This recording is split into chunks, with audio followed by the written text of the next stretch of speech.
Ladies and gentlemen, what do it do? It is your boy CJ back with the Queen of Queens, New York, Mr. Frank Hudson. Frank, what's up, Queen? What's up, bitch? Oh, hey, that's how we started. Okay, okay. Look, You started it that way, so that's well, what I you called got. you a queen. You're a queen. I didn't insult If I'm a queen, then you're a bitch. your royalty, bro. What are you talking? Technically, yeah, the queen is royalty. I mean, technically, See, and then you go out there and you call me a bitch. I want an apology. because you are a bitch. Okay. Well, ladies and gentlemen, I know you see us laughing and smiling and happy and all that stuff, but I have to tell you, I saw something that pissed me off right before we came on stream. And I'm going to try and be as calm as I can about this.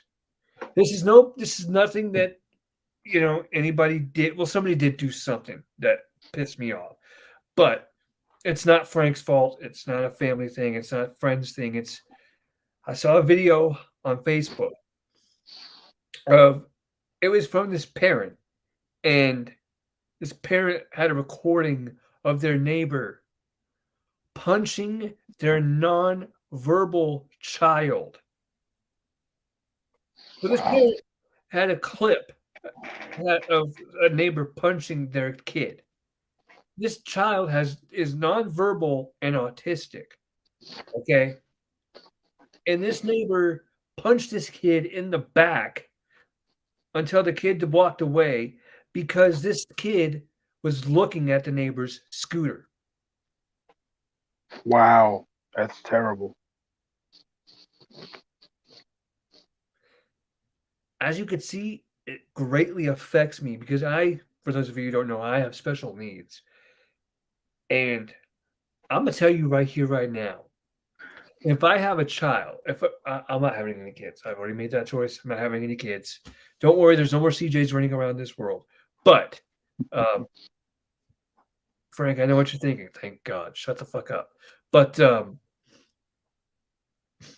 but if I were to have a kid and they were to have autism and be nonverbal, if I ever had a kid, period, and a neighbor just started punching them in the back for no reason whatsoever, oh, the cops would not be called.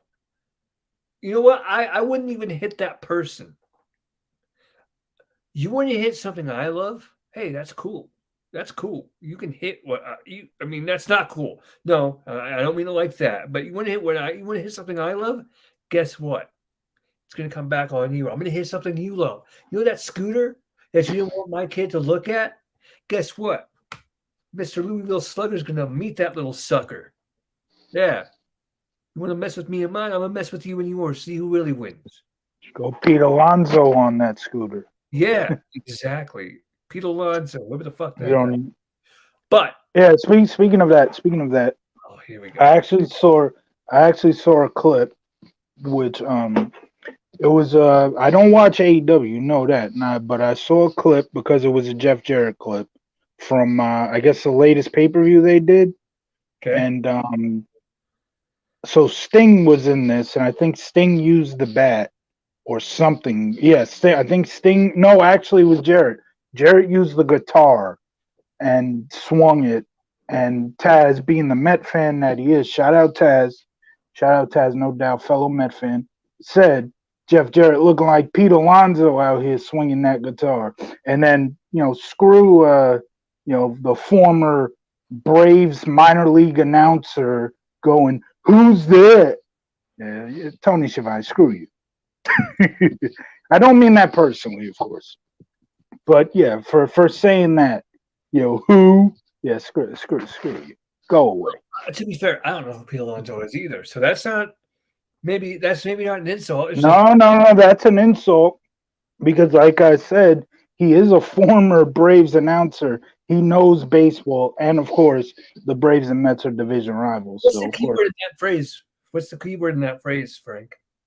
former. But that doesn't mean he don't know nothing about baseball. He watches sports. I know that. He was doing that on purpose. He did that on purpose. That was a little shot That's there. fair. I mean, I am a former cheerleader. I know a little something about cheerleading. But regardless, um, Ladies and gentlemen, we are here today not to review Pete Alonso's illustrious career, not to review Bad Neighbors, but to review a pay-per-view that took place in January of 2005. We are talking about New Year's Revolution, which this guy always has DVDs of. Man, I should So buy DVD collection. so this is not only this show's historic for a couple of reasons. For one, it's the first pay per view to ever take place WWE wise in Puerto Rico, and it is also the first pay per view to ever kick off a year that does not feature a Royal Rumble match. Hey Frank, guess what? Guess what? Mhm. You're not the only one with a bunch of DVDs. Cool. So I'm not gonna pull them all out, but So last week we reviewed a pay per view that I ordered, Great American Bash, which was the Great American Bash 04, which was the second ever pay per view I ever ordered. This would be the fourth, and sadly, on that night, I did not get to see the first couple of matches on this show because sadly, the cable company dropped the ball for whatever reason. We ordered the pay per view, and it's like 7 o'clock, and we're still on that Order Now channel. Go on and on. We're still on the Order Now channel. It's like 7:10.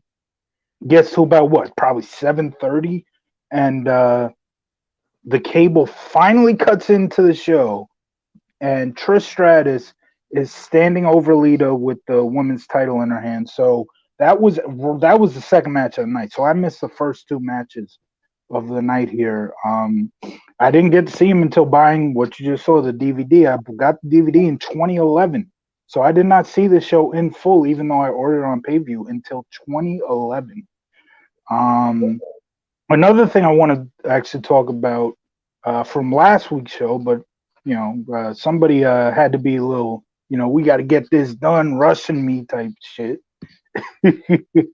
But anyway, wasn't it so late? Wasn't it kind of late that we did the last show? It wasn't late at all. We were normal time. Oh, okay. Yeah. So yeah. So again, I ordered the Great American Bash 04 pay per view, and on that night, I decided, you know what? I'm gonna pop a blank tape in, and I'm gonna record this show. So what happened was the very final scene of the night, that whole Undertaker turning on Paul Bearer, the fucking tape cut off, like just as the thunderbolt comes down that stops Paul Heyman, just like literally right before that thunderbolt hits, the tape cuts off. So I did not get to record the end.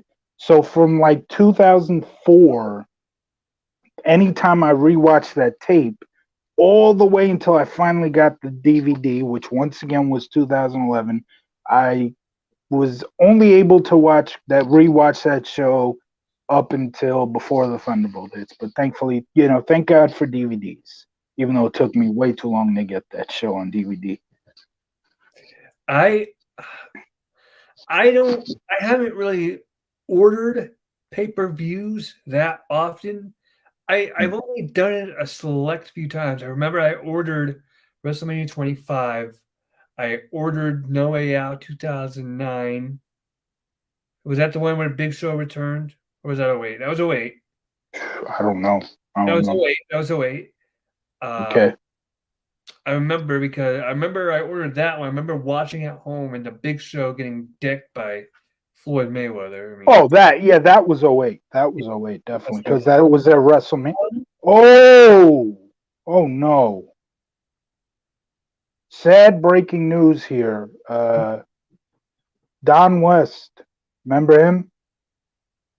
Impact Wrestling commentator.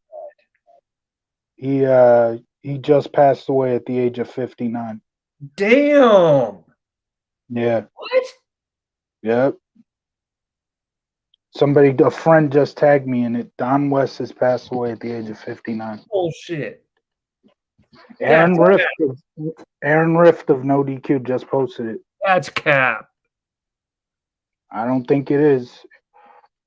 What the flippity flop, folks? I'm sorry, but breaking news here, man. I mean, oh wow. Former TNA Impact Wrestling announcer announced in June of 2021 that he was diagnosed with a brain lymphoma. On Friday, West's longtime announce partner Mike Tenay announced that West has passed away. Just heard from wife Terry that our brother Don West will be spending New Year's Eve in heaven, or will be spending New Year's in heaven. Terry said D-Dub finally had to tap out from his match with lymphoma. We bonded as soon as we met, both as broadcast partners and friends. Years of great moments of both on and off camera. West worked as an announcer for TNA Impact from 2002 to 2012.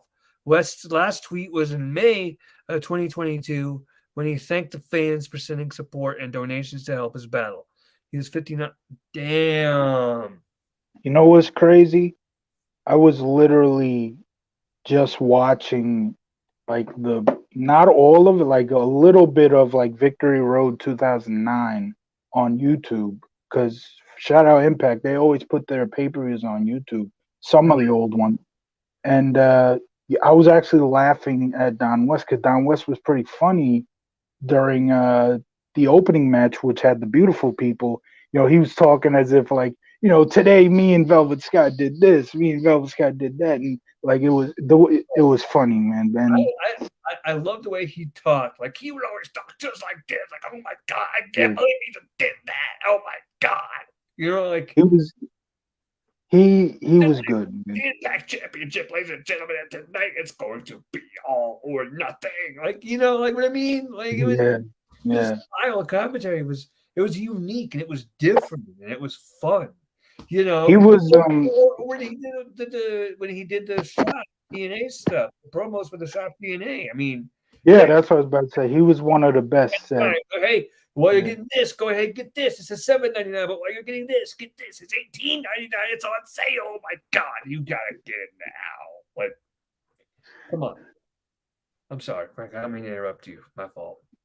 No, but yeah, you were right. When he did the shop TNA, which now Impact Wrestling, but yeah, when he did those little skits Yeah. for them selling the products, ain't nobody was better. Ain't nobody was better at doing that, man. Facts. And Um, I believe I think it was Bruce Pritchard I was listening to, and he talked about that, and he said nobody was better at that than him, right, which I would agree right. with.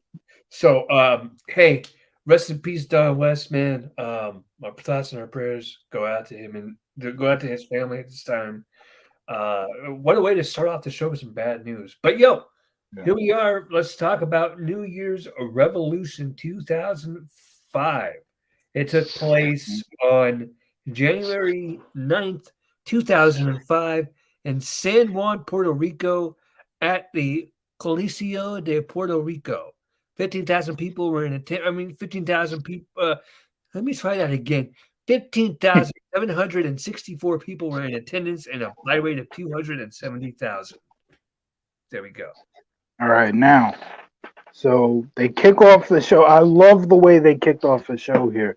They instead of just going to like the opening video package that they always do to hype up the show, they actually show Eric Bischoff in the arena and it's empty. This is prior to the fans coming in, and the chamber's down, and he's looking at chamber. He walks into the chamber, and then he essentially just hypes up the chamber and why it's dangerous and why this is going to be a great match tonight.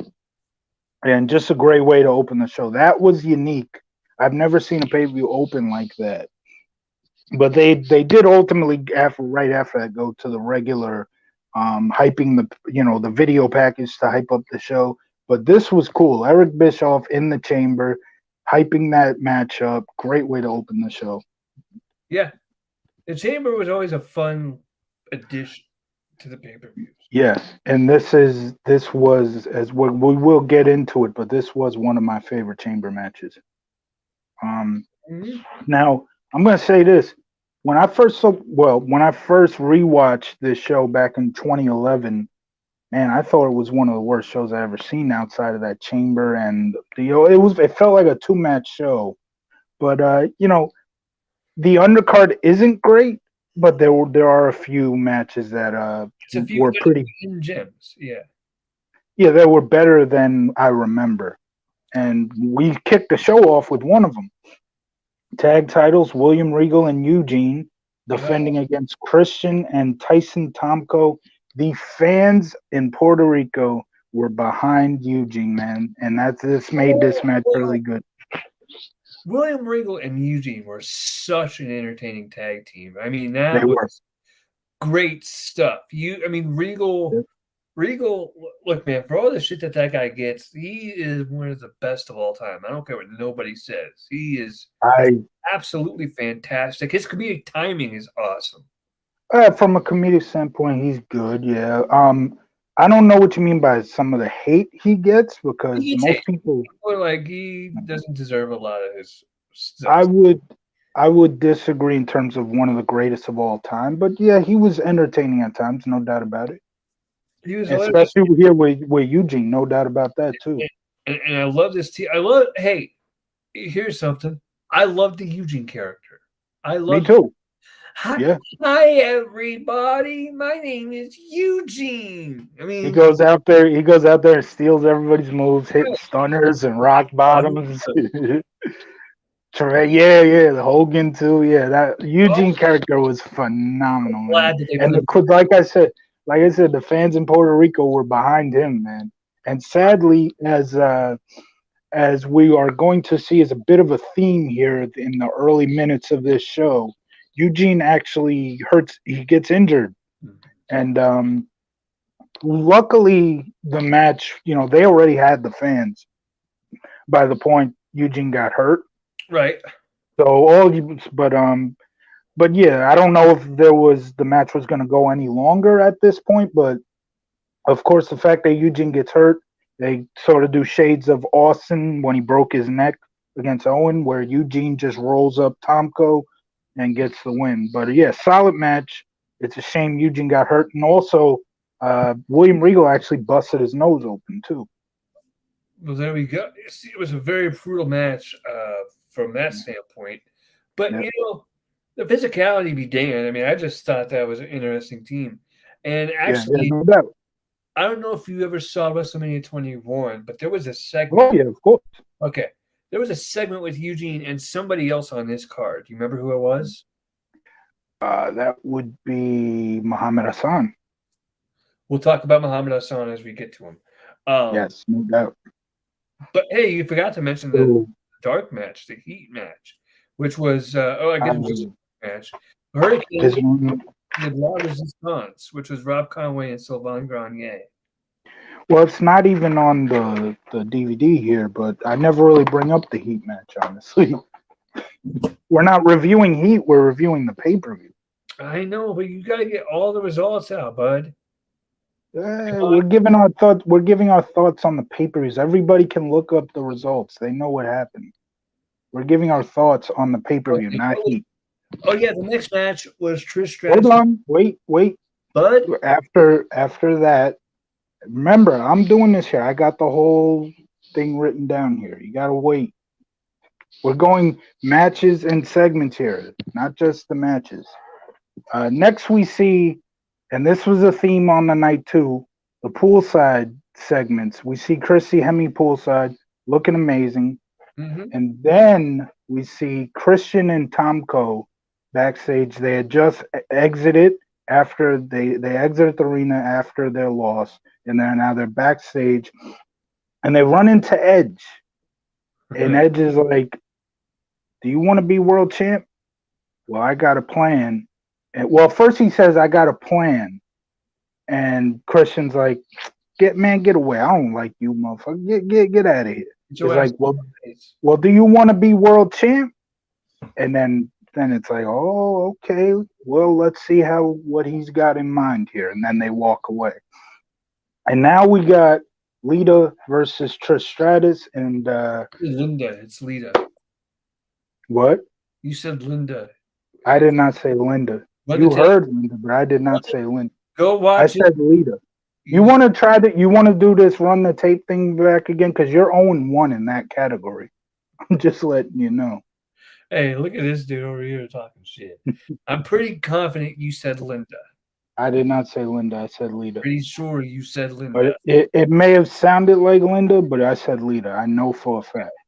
Okay. But anyway, you got Trish Stratus, one of the greatest, one of the biggest stars of all time, one of the greatest female wrestlers of all time, and Lita, one of her biggest feuds. Yeah. Even though I take the Stephanie McMahon feud over the Lita feud any day, but that's beyond the fact.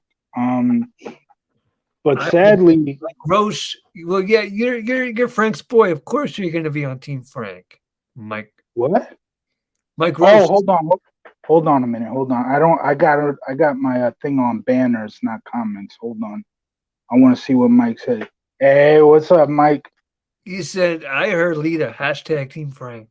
Of course he did, because it's true. Hold on a minute. No. He said that because y'all are boys. No, he didn't say that because we're boys. He said that because it's a fact. I heard Linda. I put that on the screen there. No, you didn't. I'm gonna be honest about this match before we go. I feel like they sort of blew their load on that main event match on Raw that Trish and Lita did. I think the biggest issue here is that Lita blew her leg out early. And like I said, that's why I mentioned when Eugene got hurt, they already had the crowd. So that match was essentially, it was set. They were good. But here... Also, they're in Puerto Rico. I mean, how many shows do Puerto Rico get from wrestling? Right. But yeah, that's the thing. Lita blew her leg out, and essentially it deflated the balloon. This whole match was screwed after that, and that's why this wasn't really that good. And like I said, injury was a big how you say? Why am I forgetting the word? A big factor. Well, not factor. Issue. Well, I said it at the beginning of the show too. Now, for some reason, I can't remember the word. But injury was a problem. I'll just say that. Yeah, a big issue. It's an issue. Right? No, but that's not the word I was looking for. I'm settling on that.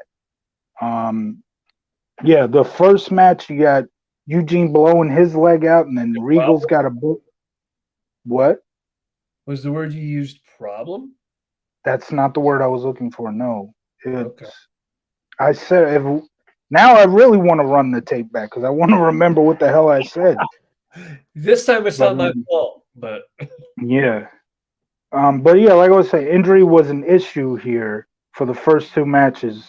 Eugene getting hurt, Regal bloody nose, Lita blowing her leg out.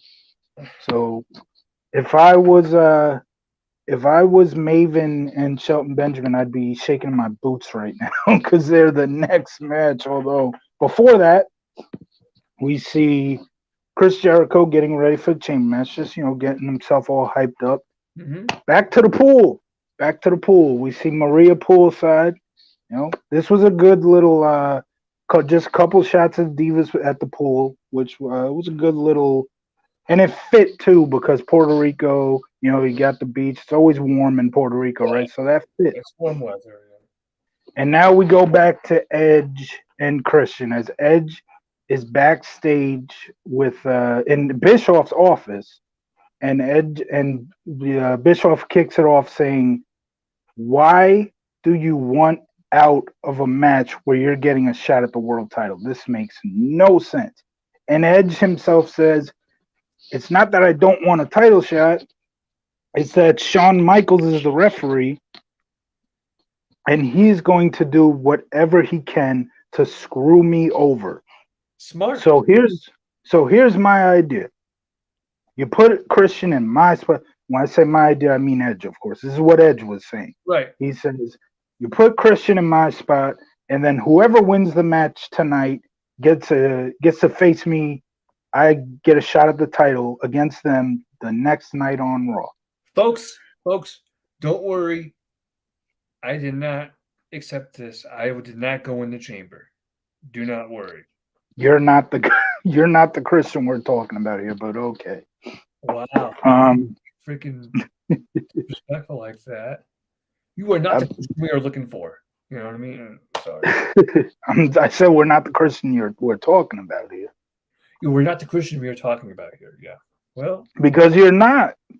We're talking about Christian. Right, folks, he is right. I am not the Christian that he's talking about here because I was in no shape at that time to be in the Elimination Chamber, but I was in Money in the Bank and I was in a world title match that I actually won with the Winged Eagle.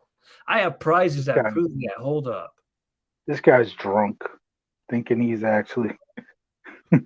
Hey, if I'm drunk, hold up a sec.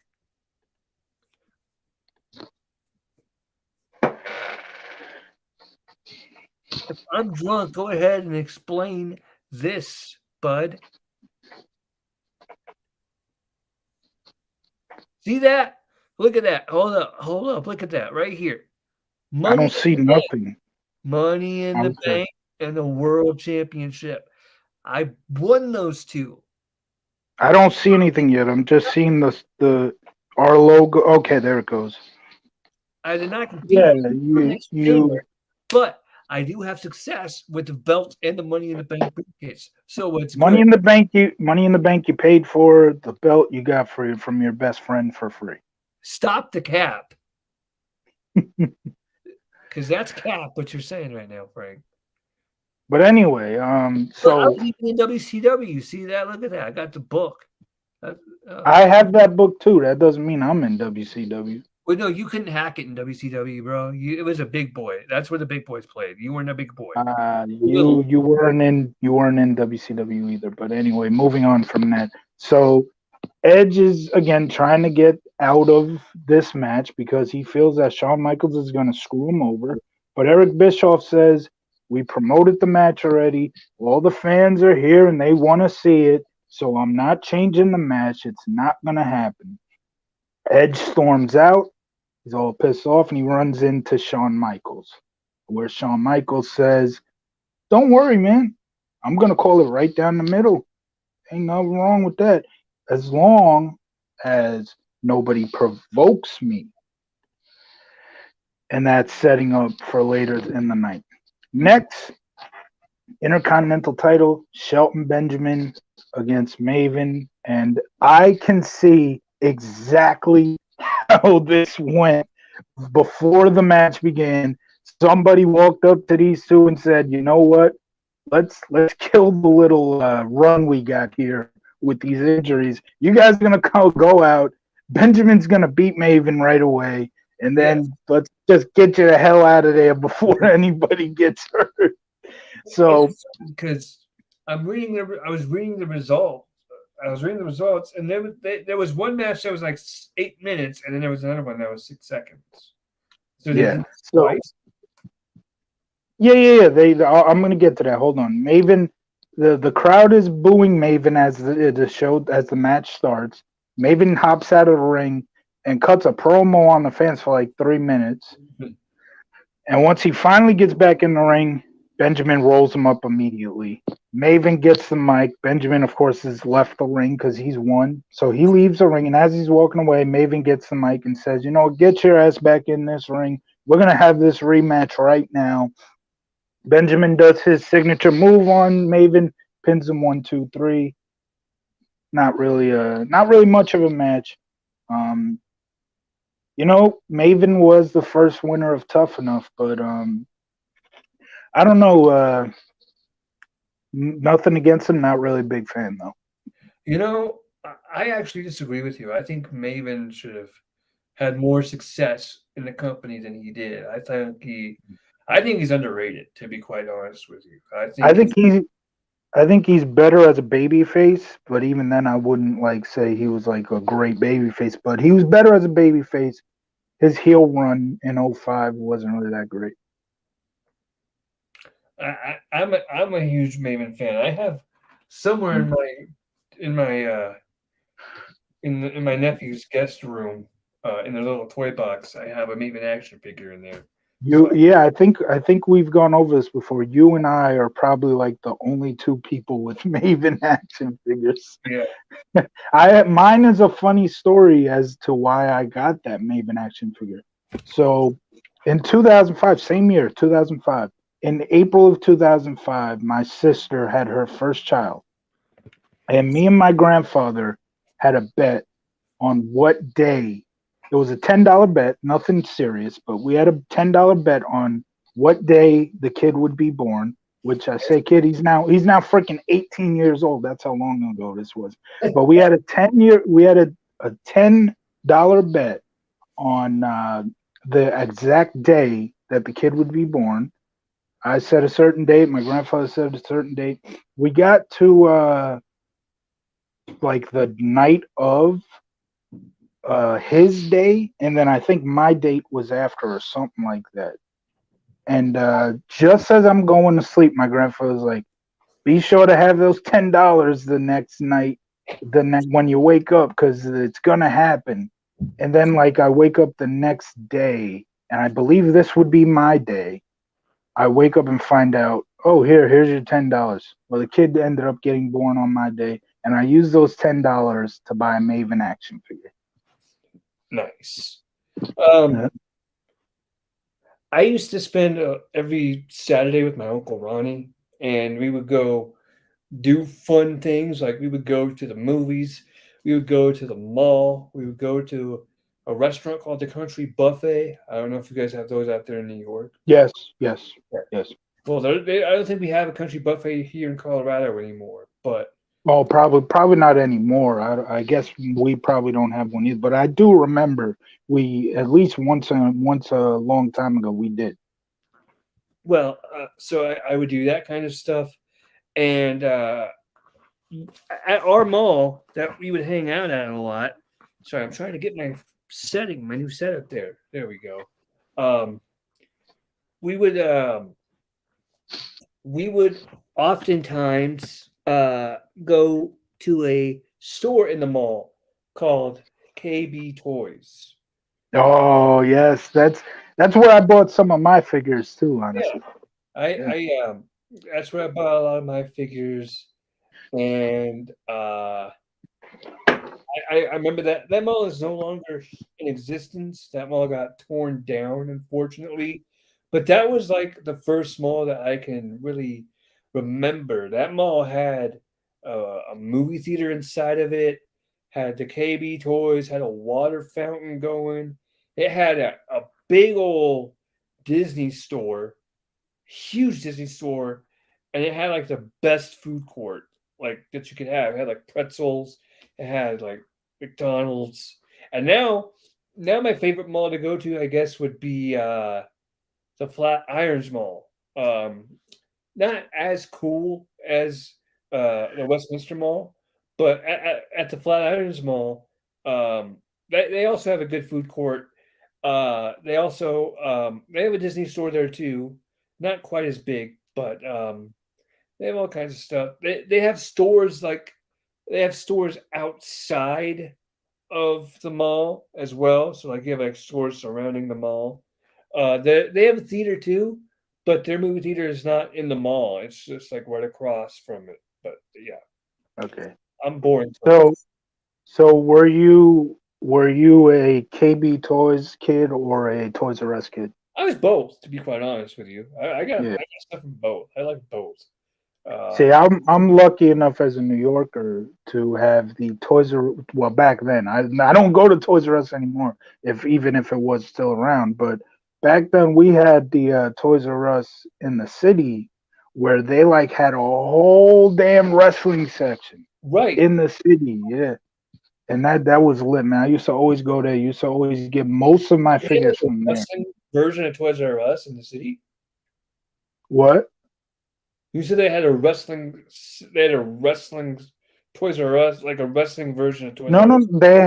they had a whole section in the Oh, store that was yeah. a section of the store. Okay, yeah, yeah. That's what they had in Toys R Us. Tro, what's up, Tro? He says sounds a lot like a mall near me that didn't close but changed up over the years. Which mall are you talking about? Because Me? we're both no Tro. Because we're both I think he's from New York, right? So which mall are you talking about? Okay. I was going to say I'm talking about the Flatirons Yeah. Mall. That's a cool mall. We also have like a bunch of. We have an outlet mall near my house, but that's not quite as fun as the Flats Right. Mall. You know what I mean? Yeah. We recently just got an In-N-Out burger joint here, so Okay, you talking about South Shore Mall, Bay Shore. I've never been there. I've never been there. neither have I. Never been to New York. Well, you're not from New York, that's why. I would love to visit New York just to visit the 9/11 memorial site, you know, the museum that they have there. I would love to Yeah. go see that. Um, I think that would be really cool. It'd probably be an emotional experience, but I think it would be Um. interesting. Okay. Back to the All show. right. So yeah, we gotta get back to the show. So another poolside segment. It is Candace, rubbing Chrissy Hemme, like putting all that, rubbing her down, and then we go to since we're about to mention this guy, I want to talk about the latest RSVP rewind that Salamonster does because I'm going to bring up something that was from that episode. But this is the next segment is Chris Benoit doing push-ups to get ready for the chamber match. Now, what I want to talk about is some of those am I saying right? RSPW, yeah, RSPW. Some of those uh, article, or I shouldn't say article. Some of the stuff that you see from fans that they wrote back then are absolute asinine.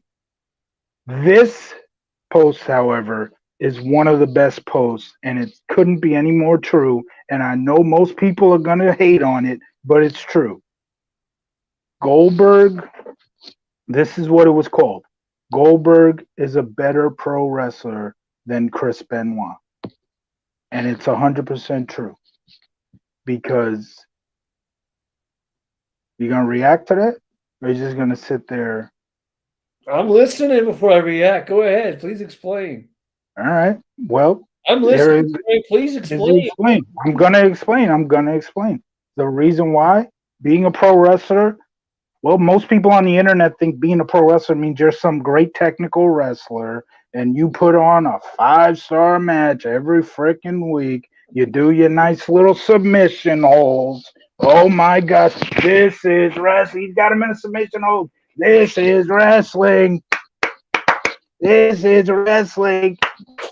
As if we didn't know what the hell we're watching. Oh, cool little submission hold. Oh, crossface, cool submission hold. No, being a pro wrestler means you are a star and you know how to work the crowd. Goldberg was a bigger star than is a bigger star than Chris Benoit ever was, and he knows how to work the crowd better than Chris Benoit. It's the Okay. most true post I've ever seen from RSPW. Okay. I will. Goldberg is a better pro wrestler than Chris. Wow. He is. He Wow. is. He So is. I like Goldberg. Okay. Goldberg Mhm. is awesome. Goldberg, not a pro wrestler. Yes, he Goldberg, is. no. Frank, shut Yes, your he mouth. is. Talk. I let you talk. Now you gotta let me talk. Go ahead. Because to me, there's a difference between being a sports entertainer and being a pro wrestler. Now, Frank, being a sports entertainer, working the crowd, absolutely, which is absolutely necessary. You need to be a sports entertainer in wrestling. You know what I mean? That's sports entertainers. Hey, that's what makes the big money. That's what makes the bucks, the sports entertainers, the larger than life stars. But being a pro wrestler is, yes, knowing how to do all of those holds like the crossface, the sharpshooter, the figure four. You know, there's two aspects to being a pro wrestler. There's the sports entertainment aspect, and there's the technical side of it, the wrestling side, and both sides are equally important. You know, Now, before are you done? Because go I ahead. want to say I want to say okay, more thing, and then I'll be done. bro. Okay, go ahead. Go ahead. Imagine, imagine if Goldberg had that presence, that superstar presence that he has, and he could wrestle like Benoit. Total package, he would be awesome. Goldberg did not need to wrestle like Chris Benoit. He's not Chris Benoit. He had the star power, and that's what he brought to the table, and that's all he needed. Now, pro wrestling and sports entertainment are literally the same damn thing. Pro wrestling is not a sport. These matches are not real. Pro wrestling is entertainment. Whether you're WWE putting it, showing it like it is television show, like they do, or like they used to do, or you're say AEW, or we're all about the in ring work. Even if you are all about the in ring work, it's still sports entertainment. It's entertainment. This is not. We're not MMA fighters out here where it's all about what you do if you're fighting out here. It's not real. It's a television show. Tro says, I It's think the Goldberg same is thing. a better entertainer and an athlete, but pro wrestler, I would not agree. Pro wrestling is all about working the crowd. It's all about being a mega star. It's all about being the star. It's how you carry yourself as a star. And Goldberg is a much better pro wrestler than Chris Benoit. And then in terms of athlete, I could care less about what type of athlete You said anybody is. something I have to call you out on. You said that, oh man, I can't remember what you said. You said something about like pro wrestling and sports entertainment are the same thing. Pro wrestling is not real. I want It's not. that's what you said. You said Yeah. pro wrestling is not real. Yeah, I and if you're going to hold on, if you're going to go into the whole they get hurt for real, yeah, we know. We listen, know they get hurt for real. That doesn't mean it's not predetermined. I want you to go up to any WWE superstar, any AEW superstar, male, female, doesn't matter. Trans, doesn't matter. I want you to go up to them and tell them what you do isn't real and see if you still walk away with all of your teeth. Well, if they want to fight somebody over that, then they're crazy. But listen, it's it's not a real fight. It's not about no wins and losses or dumb shit like that. If pro wrestling was a fight, I wouldn't be watching it. Plain and simple. I don't care Hey, about hey, I don't care about the sports aspect. I care about entertainment, and and I'm not the only one. And the people that care about the stars of of the business will tell you Goldberg is a better pro wrestler than Chris Benoit because we don't care about holds. We don't care about no fucking submission. Oh, he's got him in the submission hold. Oh, this is wrestling. Wrestling. Yeah, we don't care about none of that dumb shit. It's all right. about star power. I love that you just said wrestling. We That's have one this of mantra. They like That's one wrestling. of the dumbest chants ever. The wrestling yeah This chant. is wrestling. Wrestling yeah. That's one of the dumbest chants Are ever. you low key mocking Daniel Bryan fans that go, yes? No, that's no that was great. Then Daniel Bryan got himself over doing that. That was classic. I'm talking about the indie fans that I think they did it in like PWG a lot. Whenever they're seeing like a technical wrestling match, like half the crowd goes, or one guy in the crowd goes wrestling, and then what?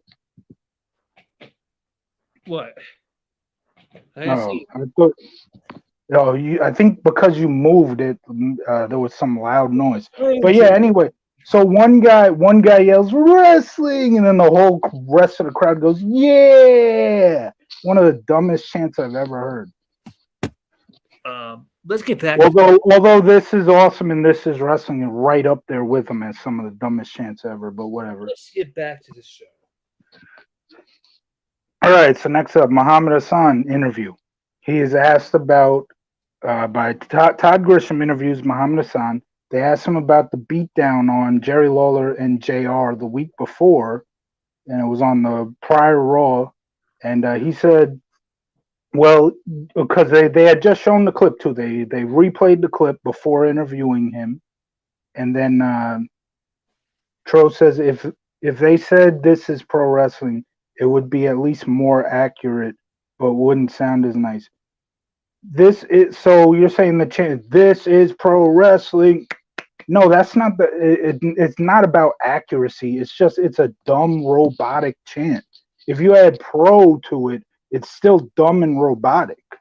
Yeah. But anyway, so is the this is awesome chant.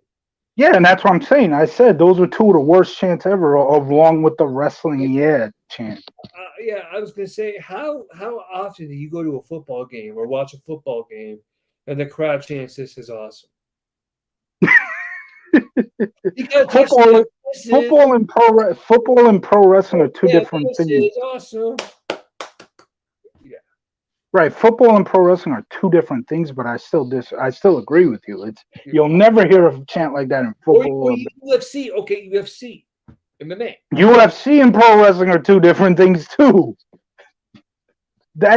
We were just talking about this. I said it. Pro wrestling is not a sport. It's not about fighting. It's a television show with characters. Or at least. Do you sit there and honestly think UFC isn't scripted? UFC, if UFC is scripted, maybe I'd actually watch it, but it's not scripted. It's real. I love Tro. Next Islander game, I'm gonna be chanting, "This is hockey." when Auntie Ratu scores his next goal, we'll all go. This is football. No, that wouldn't make sense because we're talking about hockey. But yeah, you go to a football game and chant, "This is football." when Auntie Ratu scores his next goal, we'll all go, "You deserve it. You deserve it."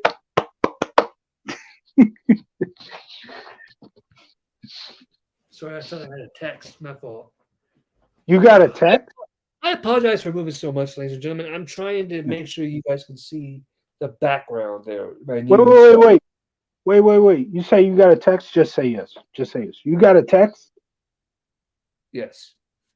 You deserve it. You deserve it. When the text that says I got fired. Well, you deserved it. Are you working right now? Are you at work right now? I'm not at work right. Well, technically, you're not at work. Well, there you go. Then you can get fired. Technically, yes. This is my job. So technically, yes, I am at work. I mean, we don't really get paid for this, but we're working on it. So anyway, we'll getting back to the show because we've gone way off the show in the past. Yeah. Well, that's your fault, bro. But go ahead. But now, Tro with the line of the night, though. But anyway, so Hassan, they're showing. It's noon. What do you mean line of the night? It's noon, bud. It's afternoon for me, but still, you know what I meant. Line of the day, whatever. It's 12 for you. It's 2 for me. And I know it's still not night, but that's not what I meant. Line of the day, whatever. Go. Next. So Hassan, they show the beatdown of Lawler and JR. And after that, Todd Grisham asks him about it, to which Hassan says, well, they didn't show the whole thing. They didn't show Lawler saying, JR telling them to leave the country and Lawler calling him an idiot. And so they said he essentially, said like, this is the media and the stuff like that, typical stuff like that anyway. And then he gets heat on the Puerto Rican fans. Muhammad Hassan, man, he could have been a great heel. And it's a shame what happened to him, man. Yeah, Muhammad Hassan, he got robbed. That It was was it was as horrible timing as you can get, man. It's it a shame. wasn't WWE's fault. It No, wasn't his fault. It was the fault of the network. I don't even really blame the network. Yeah, like you said, it was just a product at the time. It was post September 11th, and no. That's not what happened. I know what That's you're not talking why. about. I know the reason why he got fired. So for those of you who don't know, they had him and a couple of people in masks attack the Undertaker Yeah, and like choke him out with chicken barb or like with chicken wire or whatever, and then yeah. carry him out. Um, And and this was back when SmackDown was not live. that aired, Yeah. there was a bombing in Paris Yes. from terrorists, and that's what caused the firing. And SmackDown, of course, was not live. And it's a shame. Like, how are we supposed to know? How are the people of SmackDown supposed to know that Yeah, freaking like this terrorist attack is going to take place the day we hear this? I can't place blame on WWE. I can't place I can't place blame on anybody, yeah, honestly. Like, how it's are you just supposed to know? place blame on the timing of it all. You know what I mean? Yeah, yeah. That's Um. all you can do. So anyway, now we go to Muhammad Hassan versus Jerry Lawler. Jr. is at the corner, is in the corner of Lawler, so there's no commentary here. Which we got a couple of those during the early years of the Ruthless Aggression era, where it's Lawler in the ring or it's Jr. Both of them in the ring, so there's no commentary. This was one of those matches. The match, I remember there was one Raw where the Heat commentators, I think it was Coach and Al yeah. Smith, they took the place of Raw commentators Well, while Raw guys were we wrestling. covered the Unforgiven '03 pay-per-view. That was one of the matches where they actually had both announced teams facing each other, Right. so there was no commentary there. They So should have that's done one. SmackDown too. That would have been funny. Yeah, but it Watch, was a Raw only. It watch, was a Raw only pay-per-view, so Taz and Cole didn't travel I with said, them. I said they should have done it on SmackDown too. Okay. That's what I So said. yeah, um, I agree. That would be cool to get Taz involved, and I don't know how good of a babyface Michael Cole would be because I'm thinking that if they would do that, then Taz and Cole would be a babyface. So I don't know if it would work in that sense because I know Michael Cole is a great heel. He was hilarious as a heel in 2011. But anyway, moving on to this match. It started out very slow. Like the crowd seemingly did not have that much of an interest. But towards the end, when Lawler got, started to get some offense, and then they did a little tease where JR stops Davari on the outside, and Davari freaking sneaks in the ring trying to get away. The crowd was very excited for that. They wanted to see Davari get his ass kicked. Of Yeah, course, Davari sneaks out of the ring. uh, Hassan hits his finisher, which I have no idea what it was called, but he hits his finisher on Lawler for the 1, 2, 3. Again, it's not a great match by any means. Like I said, the crowd wasn't into it for the most part. But the end of the match, towards the end, where Lawler started to get more offense in on Hassan, and they ladies and started to get a gentlemen, little. sports entertainment. No, I'm just kidding. Well, that's exactly we're reviewing a sports entertainment show, and if you watch the next episode of AEW Dynamite, you will be watching a sports entertainment show, Or SmackDown or Raw. or SmackDown, or Raw, or ECW, or any type of pro wrestling. It's sports entertainment. But yeah, so this was a decent match. Yeah. It wasn't great by any means, but it's worth watching. I'll say And that. I've seen interviews with Matt Capitelli. He seems like a pretty nice guy, like in real life. Who? Matt Capitelli, I said, the tough enough kid. what the hell Yeah, is you his did. name? I'm talking about Muhammad's son. His name is Matt Oh. something. Oh, see, yeah, you confused the hell out of me for a second. I was like, what does Capitanelli have to do with this match? No, Matt Capitelli is somebody completely different. He also got fucked over, but Yeah, sadly, he passed away too. yeah, Yeah, rest in peace to him. facts. Cool thing about Muhammad Hassan, he's now a principal here in New York. That's pretty cool. Ani, that's his name. Okay. So now we have a pretty good Batista interview here. He's asked his chances of tonight if he thinks he can win the chamber. So then, before he can answer, he's interrupted by Randy Orton, and Orton essentially goes on to ask him, what are your plans? What are you looking to do tonight? Are you going to look to win the world title, or are you going to still be Triple H's stooge? Because remember, I was with you in Evolution for all those years, and at the last chamber match, SummerSlam 2003, we covered it. Go check it in the archives. Yep. I helped Triple H win the world title, and look what I got for it. When he says, look what I got for it, he's, of course, referencing Thumbs Down, Evolution turning on Orton. Yeah. And he has a great line, too. He says, in terms of Triple H, Batista, are you going to kick his ass or are you going to kiss it? So he's trying to get Batista, and Batista ends up saying, like, tonight I'm here to win the world title. And that saying right there by Batista, the line, I'm going to win the world title, we're going to circle back to that a little later in the show for an upcoming segment. But after that, Coach takes over commentary with JR. Coach and JR as commentators were phenomenal. The Coach as a heel and JR playing off of heel Coach, they were tremendous, man. Next, Snitsky versus Kane.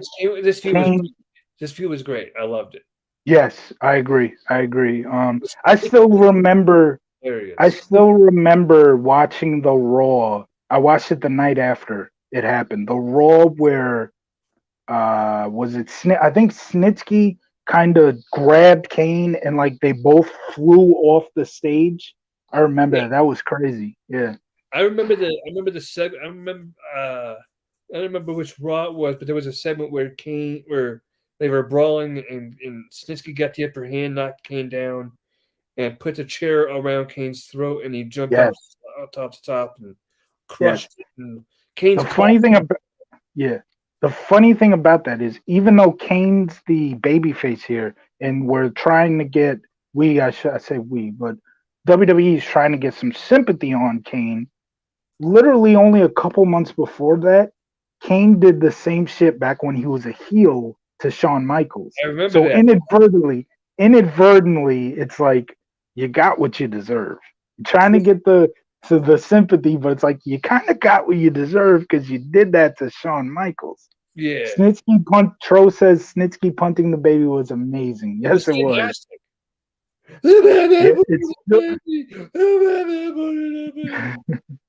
It's still talked about to this day. And there's a video from, I don't know how long ago it was, but like there's a whole crowd around Snitsky. They're like outside somewhere. And I think they like give him a toy baby, and he punts it. I think that was pretty funny. They still talk about that segment to this day. It was a classic. Great. Yeah. I love too how a reference. So Batman what was it? For those of you who didn't get my reference, the Batman put the baby. It was a Ron Burgundy reference. The Batman put in Baxter. I don't know if you've ever seen that or not, but no. But so, I do love. I explain this thing to you because it's funny. But in Anchorman, there's a point where Ron Burgundy, the main character, is going through a shit time. Ron, we've had him on the podcast before. Not that Ron.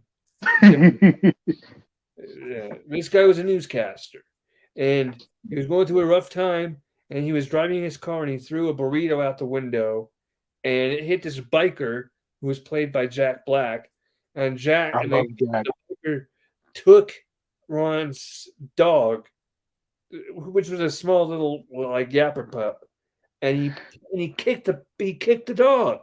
And so then Ron gets upset, calls his friends from a payphone. The baby put in Baxter. The baby Baxter. Yeah, that's funny. Yeah. So that's baby. So go ahead. Yeah. So as I was gonna say, culture like me, so I have to explain these references. Yeah, well, whatever. Anyway, as I was trying to say, I like that this angle started when like Snitsky was brought in as like this local guy, as some on the internet like to Yeah, say the jobber. I yeah. don't like the term jobber. I like saying local guy anyway. They're better. But yeah, they brought in Snitsky as a local guy, and they turned it into an angle as Mm-hmm. Snitsky took a chair, hit Kane in the back. Kane ended up landing on Lita, whose storyline had his unborn child, Kane's unborn child, Yeah, and of pregnant. course She's the pregnant. child, right? Of course, the child died because of that storyline. Again, no real kid died, but Yes. Yes. it So was a phenomenal no angle. babies were harmed in the making of this angle. Right, right. No baby. That'd be funny if they had to air like whether it's a SmackDown episode or a Raw episode, and like right before they go to an angle where they're doing something like that. No babies were harmed in the making of this angle.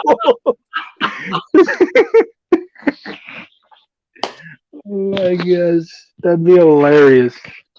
Yeah, it And was Tro saying it wasn't his fault. I love that too. Yeah, Snitsky, my fault. you got to give Snitsky so much credit, man, because he got so much mileage out of this angle. You did. It was great. He really did. And the match itself, phenomenal. Just as great as the angle was. The crowd was behind Kane the whole way. And Right. of course, Kane did get his revenge for his unborn child and won the match. And then Lita cheated on him and went to Edge. And Damn it, leader. Well, in reality, she already was with it, or at least at this point, I don't know. Was she still with Matt, or was this pre? I think by this point she do you had to have want to been get with into it. that? Do you want to get What? into that? Not really. Okay. I think you did, but hey, if you want to get into all that, we can. Nah, not really. If We we don't did, need to. That's even this time, yes, because they were chanting like Lita's a slut. yeah. But it would make sense because the angle started like during the summer. Uh, So after this, they bring Waller back for the main event, of course, and then they do like a whole highlight of the poolside stuff, and they show a couple more new stuff.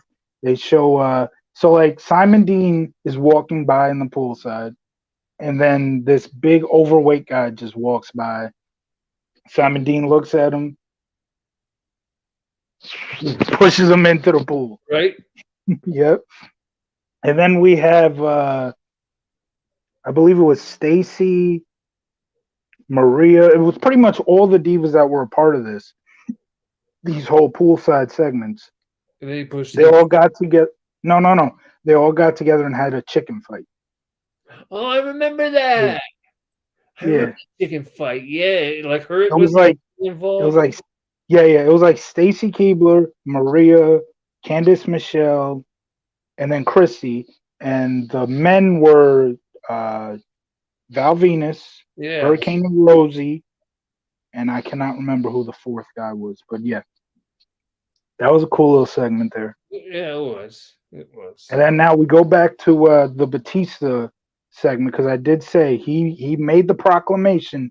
He's coming. He's walking into that chamber tonight to win the world title. So now we cut back to the dressing room, Triple H and Batista, where Triple H is absolutely livid. He's like, "How can you say that?" He's getting all mad at Batista, and then Batista said, "Look, if there's one thing I've learned from you and Ric Flair is that you never show your strategy. Randy Orton put me on the spot. You Uh, know, yeah, it had to make a decision right there, and he said, "I'm gonna do whatever it takes to make sure that you walk out as champ." And then a little pause, and he was like, "Unless you get eliminated before I get in." oh, The right. the way they built this storyline, man, I fucking love it. The times where all these backstage segments where they just tease it a little. They tease that Batista's getting fed up with Triple H and Flair. There was one moment where like the Triple H had left the the area of the locker room, and like he left the belt, and the belt's like laying right next to Batista, and you see Batista just look at it. It was like, you know, shit like Yeah, that. The way they what? like a glance, like Yeah, a yeah, shit like that. The way they built this main event up for Mania, I'm talking about the WrestleMania that was 21 main event great. That was was great. tremendous. Yes, yes. So now we get to the main event. Now My we get to the my what? favorite part was Of course. For so many reasons. For so many reasons. Because first of all, finally Batista is by himself. He's right, gonna take care of shit his own way. He's fact. finally gonna go after the title. But also, like Triple H got his for the whole, you know, thumbs down to Randy Orton. Right. It all worked out so perfect. It really So did. now we move on. Yeah, we move on to the main event, Elimination Chamber for the world title, and I don't think. Yeah, we did do. So we reviewed Survivor Series 02. That was the first ever chamber match. I gave that chamber match 5 stars. I enjoyed that chamber match that well. This chamber match is the only other elimination chamber match I've ever given 5 stars to. It was that good, in my opinion. It was phenomenal. And just let me say, I'm not Dave Meltzer over here. My ratings are of me. That's just my opinion alone. Don't mean shit to anybody. Right. As Dave Meltzer's ratings shouldn't as well. It's his opinion, but a lot of people take it as gospel. But True. you know, I gave this God, 5 Dave stars. gave it 5 stars. It must be that great. Or it's trash. And he Or just sometimes Dave Meltzer gives it 6 or 7 stars, which is absolutely ridiculous. You will never see me. You will never see me come on this podcast reviewing a wrestling show and saying I gave that more than 5 stars. fuck you, You'll Dave. never hear me say that. Fuck you, That's Dave. just destroying. That's destroying your own rating system. He created this star rating shit, and he's destroyed it by. But anyway, yeah. Dave, I hate I you. love what. Dave, fuck you. Sorry. Why do you hate Dave Meltzer so much? You don't even know the guy. He's just a pimple on the pro wrestling's ass. That's all. I don't disagree with that. I'll say that. But anyway, so yeah, I love the way they built up future matches in this match. It was not only just was it great for the match itself, but the way they built up future matches was made this match great as well. Tokyo's Dome equals more than 5 stars. Tro, Tokyo Dome equals 20 stars. Tro, Japan doesn't mean shit. Continue, Frank. Yeah, so I love the way they built up future matches on this show. For one, I mean, in this match, for one, we go back to earlier in the show, the whole thing where Edge was trying to get out of this match because he was pissed off that Shawn Michaels was in it. Well, and then Shawn Michaels saying, I'm going to call it down the middle unless I get provoked.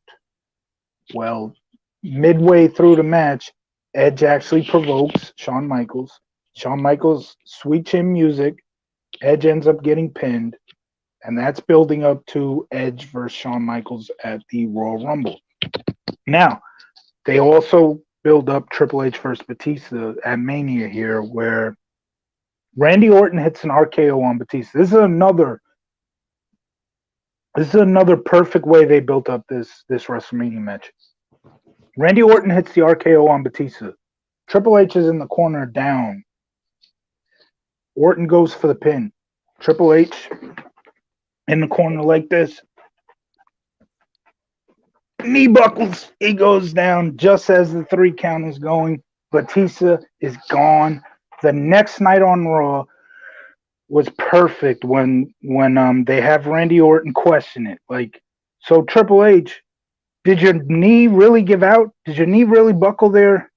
Or did you just not care about your buddy Batista and you just wanted the title for yourself? You saw him getting pinned as a just one more elimination. You know, that they built that up so well, man. They did. They And so, of really course, did. it comes down to Triple H and Randy Orton. Triple H hits the pedigree on Orton for the pin 1, 2, 3, making Triple H the 10-time world champ.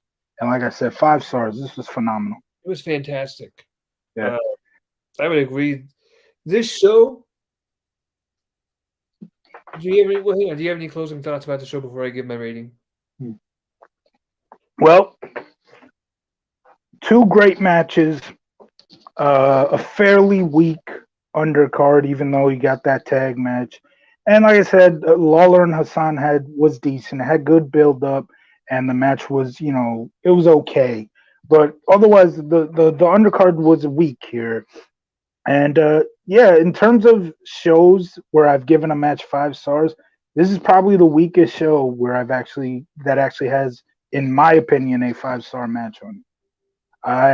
I gave this a 6.5 out of 10, and the only reason it gets a passing grade, because for me, 6.5 out of 10, I do consider a passing grade. That's like thumbs in the middle but pointing up. And the only reason I gave that a passing grade is because the chamber match was so damn good. Yeah. If the chamber match was like decent, like maybe a 4, I would probably have given this a way lesser rating. I will go ahead and give this show a 3.5. That chamber match was great, and the rest of it was eh. So I thought you agreed that Snitsky and Kane was great. Yeah, I was going to say the chamber match was great. Kane and Snitsky was good. The rest of it, eh. You know what I mean? It was just kind of. I don't disagree with that. I just love the chamber match so much that it got a fair, it got a thumbs in the middle pointing up for me type of rating. Why don't you go ahead and tell the people the next show we're going to be reviewing? So next show will be the February 13th, 1999 Raw. If you've ever seen the Austin vs. McMahon VHS tape that they released, I think in 2000, you'll see the cover is sort of like Vince McMahon, Mr. McMahon has Austin in the corner, and they're both sort of yelling at him. You will see the thumbnail. You'll see it in the thumbnail. Yeah, you see the thumbnail. Mr. McMahon is yelling at Austin. They're in the corner. That's where this match happens. Austin actually has to run a gauntlet at the end of this show. And I think I forgot why he's running the gauntlet, but it probably has something to do with WrestleMania or maybe getting the cage match with Mr. McMahon. I'm not sure why he's running the gauntlet, but we will cover that next week. It was a phenomenal Raw show. It was from the Toronto where WrestleMania 6 and 18 happened.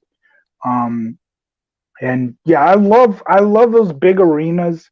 When there was a couple times in 1999 where they did Raws from like big arenas that normally are only used for pay-per-views, and it just the setup just looks so phenomenal. It does. It makes it easier to watch the show. Not that we needed any way to make watching 1999 WWE easier, because 1999 WWE is as good as it gets. I don't care what anybody says. Well, ladies and gentlemen, that's going to do it for this show, which I believe will be the final Retro Bros episode of 2022. So next time we come at you, hey, it's going to be 2023. So for Franklin, I'm CJ. We want to thank you all for making 2022 a great year for us. Here's to 2023. You'll have our first full year. Our first full year of doing this. What? Our first full year of doing these shows. Yep. So y'all have a great New Year's Eve, great New Year. Don't drink and drive. Be safe. Don't be stupid. I'm CJ. This is Frank. We love you. We out. Deuces.